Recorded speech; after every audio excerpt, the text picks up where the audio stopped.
2026 IPL ಪಂದ್ಯದಲ್ಲಿ ಇವತ್ತು final ಪಂದ್ಯ GT ಮತ್ತು RCB ಎರಡು ಪಂದ್ಯಗಳಲ್ಲಿ ನಡೆದಿದ್ದು, ಆ ಪಂದ್ಯದಲ್ಲಿ ಎರಡು ತಂಡಗಳು ಬಲಿಷ್ಠವಾಗಿ ಹೋರಾಟ ಮಾಡಿತ್ತು. ಬಟ್ ಏನಂದರೆ ಇಲ್ಲಿ ಗಿಲ್ ಅವರ ತಂಡ ಸ್ವಲ್ಪ 156ಕ್ಕೆ ಆಲ್ ಔಟ್ ಆಯಿತು.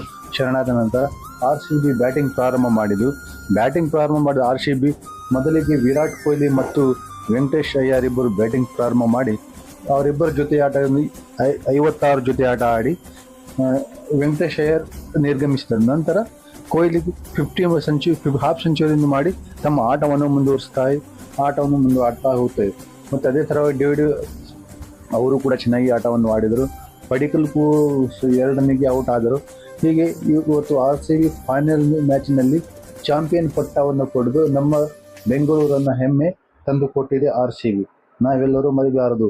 ಸಬ್ಸ್ಕ್ರೈಬ್, ಲೈಕ್, ಕಮೆಂಟ್ ಮಾಡೋದನ್ನು ಮಾತ್ರ ಮರಿಬೇಡಿ.